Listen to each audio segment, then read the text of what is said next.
जायफोर जेलाव दं बिथांमोना गाव गावनि साजा जोबबासो उदां जागोन। बिटिआर एकर्डजों उदां जाया, बे रोखा जाबाय। रोखा जाबायबा जायफोर जोबथेसालियाव दं बिथांमोननि गथ' गथाय बिथांमोननि न'खरखौ एसे हेफाजाब होदो। माब्रै सोलिनानै दं, गथ' गथाया माब्रै फरायदोंना फरायाखै, गाननाय जोमनायफ्रा माब्रै, आरो जायफोर जोबथेसालियाव थानाय बिथांमोननि अनसुलि बिसिया माब्रै सोलिनानै दं, न'खरनि मानसिया माब्रै सोलिनानै दं, बेफोरखौ हेफाजाब होदो।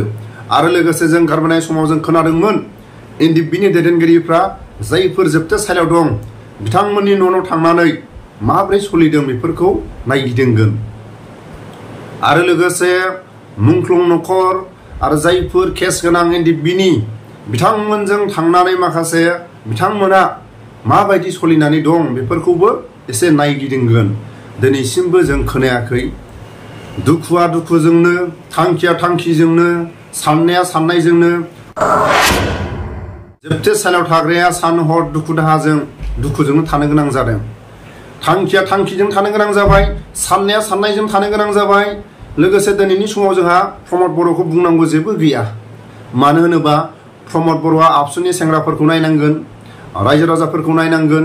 मानो होनोबा रायजो राजाफोरनिफ्राय थाइसे थाइनै लांनानै आन्दालन खालायदोंबा, फरायसा आफादखौ लानानै आन्दालन खालायदोंबा, प्रमद बर' सारा फरायसा आफादनि बांसिनै मा सुबिदा होनो हायो, रायजो राजाफ्रा बोरै जौगागोन, बेफोरखौ बांसिनै खबर लानांगोन।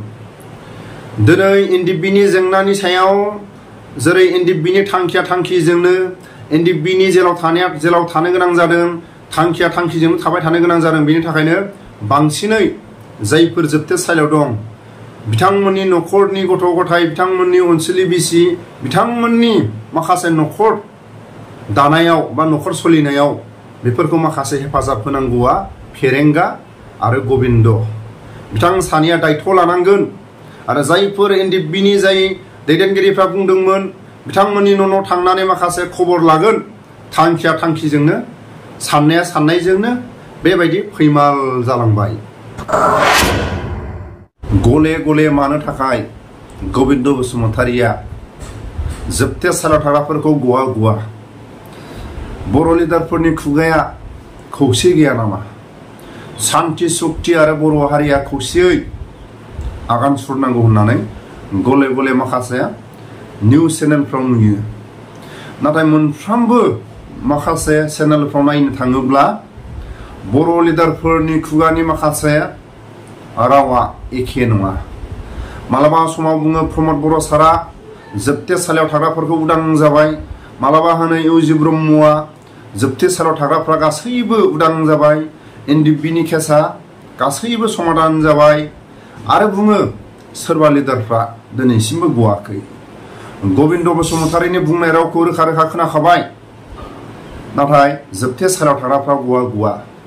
गबिन्द बसुमतारि आरो फेरेंगाया जायफोर जोबथेसालियाव थानाय जायफोर मुंख्लं न'खर बिथांमोननि न'खराव थांनानै मा होदों हारिनि थाखाय बिथांमोना थैजासिम जेलाव थागोन, बिथांमोना हारिनि थाखाय फासि होजागोन, हारिनि थाखाय बिथांमोना बोसोर बोसोर जोबथेसालियाव थानो गोनां जादों।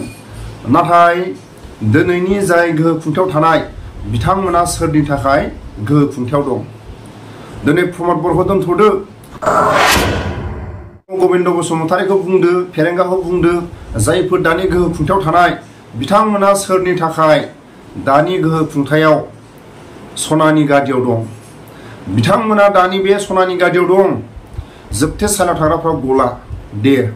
हारिनि थाखाय बिथांमोना गावसिनि थै आरो माखासे सान्थौफोरखौ जोबथेसालियावनो दोनबाय।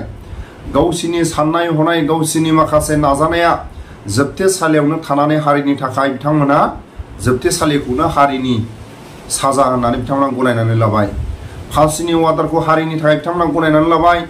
जायफोर केसनि जेंनायाव दिनै हर सान माखासे जानो लोंनो सुख गैया, मासावनो खेबनै थारिख मारिनो गोनां जायो, हारिनि थाखाय बिथांमोना साजा होननानै गनायनानै लाबाय।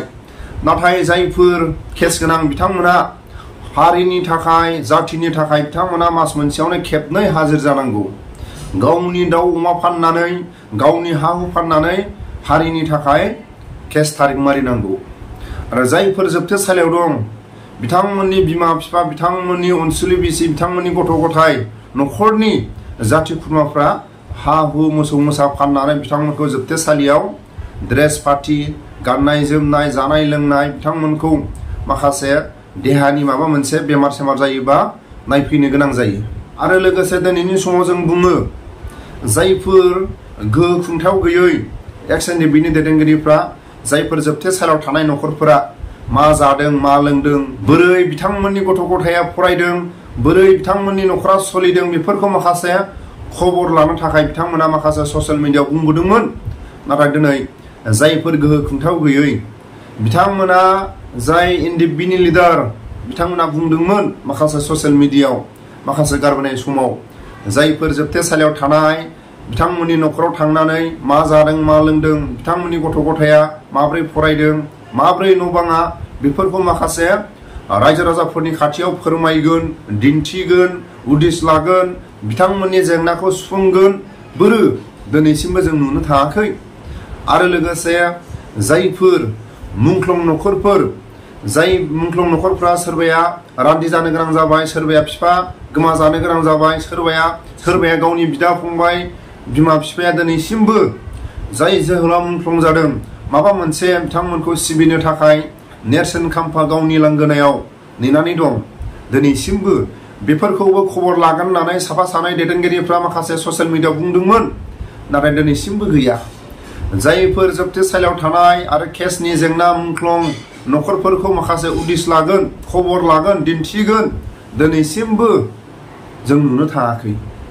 दिनैनि समाव बिटिआर एकर्डजों जोबथेसालियाव थानाय जोहोलावफ्रा जुदि गलाबा, दियारनाब्ला सारा गलाबा, जायफोर फासिनि अर्डारैनो थानो गोनां जाबाय, जायफोर जोबथेसालियाव थानाया थानो गोनां जाबाय, बिथांमोननि न'खरखौ नायदो, गबिन्द बसुमतारी नायदो, फेरेंगा नायदो, बिथांमोना माब्रै सोलिदों, माब्रै जादों लोंदों, न' बांफ्रा माब्रै, आरो बिथांमोननि गथ' गथाया माब्रै फरायनानै दं, बेफोरखौल' हेफाजाब होदो। आरो लोगोसे दिनै प्रमद बर' सारा एन-डि-बिनि साख्रिनो, जोबथेसालियाव थानायनो, गुबुन गुबुन माखासे एन-डि-बिजों नांफानाय न'खरफोरखौ जाहाथे सान हर माखासे खबर लानो थाखाय माखासे समा थोआखैबो जानो हागौ।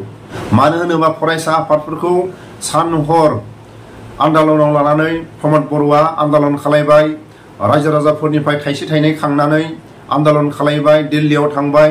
दिनैनि समाव प्रमद बर'आ बांसिनै आबसुनि सेंग्राफोरखौ नायनांगोन, रायजो राजाफोरखौ नायनांगोन। आरो लोगोसे दिनैनि समाव एक्स-एन-डि-बिफोरनि सोमावसारनायाव जायफोर केसनि जेंना, जोबथेसालिनि जेंना, मुंख्लंफोरनि जेंना, बेफोरखौ सोर नायनांगोन? गबिन्द बसुमतारी आरो फेरेंगा रानलायनांगोन। रानलायनानै माखासे खोथाफोरखौ दिनै रायजो राजाफोरनि खाथियाव खामानिखौ मावनानै दिन्थिनांगोन।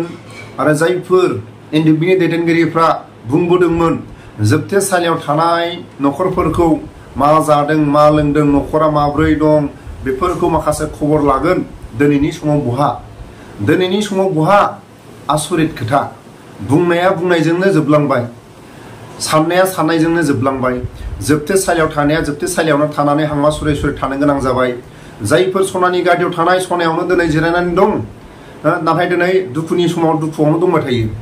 दिनैनि बे समाव बेसेबां खोथाया, बर' लिडारफोरनि खोथाया बेसेबां खौसे। प्रमद बर'आ मोनसे बुङो, एवजि ब्रह्मआ मोनसे बुङो, गबिन्दआ मोनसे बुङो, फेरेंगाया मोनसे बुङो। जायफोर दानि गोहो खुंथायाव थानाय बिथांमोननि खुगाया दिनै मोनसेबो खौसे नङा।